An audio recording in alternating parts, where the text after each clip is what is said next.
होंगे। आज हम पढ़ेंगे बेटा उपसर्ग के बारे में। तो आप जानते हैं कि उपसर्ग क्या होते हैं? बिल्कुल भी नहीं जानते होंगे, पर हम लास्ट क्लास में तो पढ़कर जरूर आ रहे होंगे। क्या आप जानते हैं कि इस प्लेटफॉर्म में आपको ये जो सारी इंफॉर्मेशन मिलती हैं वो आपके लिए कितनी ज्यादा इंपॉर्टेंट होने वाली हैं। आगे भी उपसर्ग का आप लोग जब 8th में, 9th में, 10th में पढ़ेंगे तो उपसर्ग आपके लिए कितनी ज्यादा इंपॉर्टेंट टॉपिक होने वाला है अगर आप हिंदी सब्जेक्ट लेते हैं तो आइए पढ़ते हैं हम उपसर्ग के बारे में। परिभाषा: वह शब्दांश जो शब्दों के पहले जुड़कर शब्दार्थ में परिवर्तन कर देता है उपसर्ग कहलाता है। मतलब कोई भी शब्द या शब्दांश किसी भी शब्द के आगे जुड़कर उसके मतलब को चेंज कर देता है, उसके अर्थ में परिवर्तन कर देता है, तो उसे हम क्या कहते हैं बेटा? उपसर्ग कहते हैं। हिंदी में उपसर्ग बहुत कम होते हैं, ये या तो संस्कृत के होते हैं या फिर उर्दू के होते हैं। बेसिकली जो उपसर्ग होते हैं हिंदी में बहुत कम पाए जाते हैं। उपसर्ग की मात्रा संस्कृत में और उर्दू में बहुत ज्यादा मिलती है। आप पढ़ते हैं उपसर्ग के भेदों के बारे में। उपसर्ग के टोटल 4 भेद होते हैं: संस्कृत के उपसर्ग, हिंदी के उपसर्ग, उर्दू के उपसर्ग और उपसर्ग की तरह प्रयोग किए जाने वाले संस्कृत अव्यय। अब हम देखेंगे सबसे पहले संस्कृत के उपसर्ग।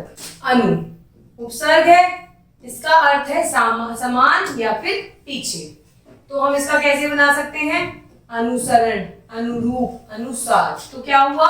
सरण के आगे जब अनु जुड़ गया तो इसने शब्द का मतलब बदल दिया।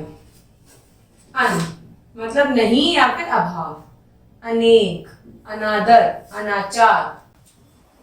अति, अति का मतलब होता है किसी चीज की अधिक मात्रा होना। अत्यधिक, अत्याचार। अप, अप का मतलब होता है बुरा या नीचा, मतलब अपयश, अपशकुन। उत मतलब ऊंचा या फिर श्रेष्ठ। उत्तम, उद्धार, उत्साह। तो इस तरीके से 3 शब्दों के आगे जुड़ा और इसने शब्दों का मतलब निकाल दिया। उप छोटा, समीप। उपसर्ग, उपवन, उपनयन। परा का मतलब होता है बेटा पीछे या फिर किसी चीज को उल्टा। तो क्या मतलब है? पराजित, परामर्श, पराधीन। प्र का मतलब होता है अधिक या फिर आगे। तो क्या हम किसके उदाहरण बन सकते हैं? प्रबल, प्रस्थान, प्रहार। नी मतलब नीचे या फिर निषेध, निमग्न, निबंध आदि। दुर का मतलब होता है बुराई या फिर हीन। हीन का मतलब भी होता है बुराई ही होता है हीन का मतलब। दुराग्रह, दुर्बुद्धि, दुर्बल। प्रति, प्रति का मतलब होता है हर एक, सामने। तो उसका उदाहरण कैसे करेंगे? प्रत्येक, प्रतिक्षण, प्रतिपल। सह, सह का मतलब होता है साथ, जब कोई चीज साथ में होती है हमारे। तो इसका उदाहरण बना सकते हैं सहगामी, सहपाठी, सहयोगी। सम, सम का मतलब होता है समान, मतलब जो चीजें हमारी बिल्कुल इक्वल होती हैं।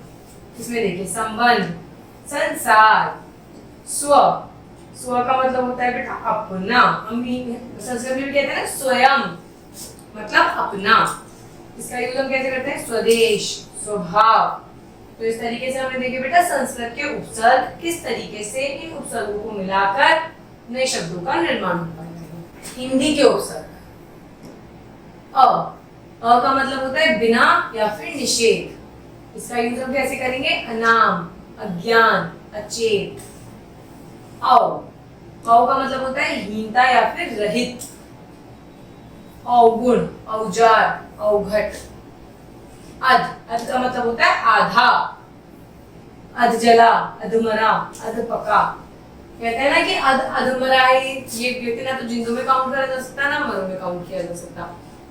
अधपका आधा कच्चा आधा पका हुआ। नी अभाव, निरोग, निडर, निकम्मा। कु मतलब बुरा, कुपुत्र, कुढ़ंग, कुमार्ग। दु का मतलब होता है हीन या फिर बुरा। ये हमने पहले भी पढ़ा था, दुर में पढ़ा था ये हमने। दुबला, दुकान, दुलारा। तो इस तरीके से हमने हिंदी के कुछ उपसर्ग पढ़े और इनके साथ क्या पढ़ा? इनके उदाहरण के बारे में। अब पढ़ेंगे हम लोग उर्दू के उपसर्ग। बा मतलब सहित या फिर साथ, बाकायदा, बाइज्जत, बाइज्जत मतलब इज्जत के साथ, बाकायदा मतलब कायदे के साथ, ला मतलब रहित, ला इलाज, ला जवाब, ला चार, ला इलाज का मतलब है जिसका इलाज नहीं हो रहा, ना निषेध नहीं, उदाहरण नादान, ना समझ, ना लायक, सर, सर का मतलब है श्रेष्ठ या फिर मुख्य, सरदार, सरहद, सरकार, सरकार क्या होती है हमारे लिए बहुत मेन होती है ना, तो इसलिए इसमें मुख्य आया है। हम मतलब समान या फिर साथ, हमराज, हम वतन, हम उम्र, खुश का मतलब होता है तो आप सब जानते हैं, खुश का मतलब क्या होता है प्रसन्न होना, खुश दिल, खुशहाल, खुशबू, बर, बर का मतलब होता है ऊपर, बराबर, बर्दाश्त, एन का मतलब होता है पूरा, एन वक्त, एन जवानी। तो इस तरीके से हमने पढ़े अभी उर्दू के उपसर्ग। और बेटा ये उपसर्ग आपके आने वाले टाइम में भी आपकी हिंदी में आपकी बहुत मदद करेंगे। यदि आप हिंदी का कोई सब्जेक्ट लेने वाले हैं 9th और 10th में, तो बहुत जरूरी है आपका बेस क्लियर होना, और हमारी वीडियो आपको आपका बेस बिल्कुल क्लियर करती है, वो भी फ्री ऑफ कॉस्ट।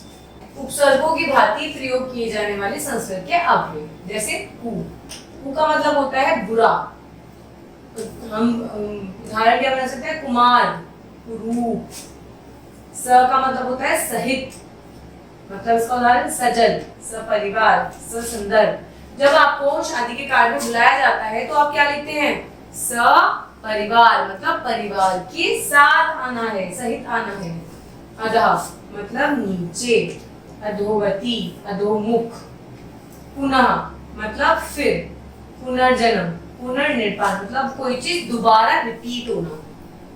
सह मतलब साथ, सहकारी, सहपाठी, सहकर्मी, ये तो हम पहले भी पढ़कर आए हैं बेटा। इति का मतलब होता है ऐसा, इतिहास, इतिश्री, तो इसमें हमने क्या यूज करा है बेटा, इति।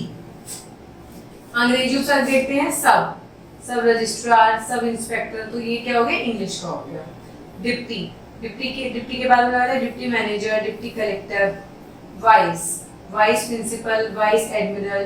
तो ये तो आप इंग्लिश के वर्ड्स भी सुनते होंगे कि कुछ वर्ड्स के आगे आप जैसे अपने स्कूल में हम लोग प्रिंसिपल होते हैं, एक उनसे छोटी कद पे होते हैं, तो उन्हें क्या बोलते हैं, वाइस प्रिंसिपल। तो ये जो वाइस उपसर्ग है ये आपका अंग्रेजी के शब्द से लिया गया है। तो इस तरीके से हमने पढ़ा संस्कृत के उपसर्गों के बारे में, हिंदी के उपसर्गों के बारे में, उर्दू के उपसर्गों के बारे में और अंग्रेजी के उपसर्गों के बारे में। ये चैप्टर था आपका बहुत इंपॉर्टेंट, और आने वाला चैप्टर भी होने वाला है आपका बहुत ज्यादा इंपॉर्टेंट। तो जब तक मेरी नेक्स्ट वीडियो आए तब तक बने रहिए इस चैनल के साथ। Thank you.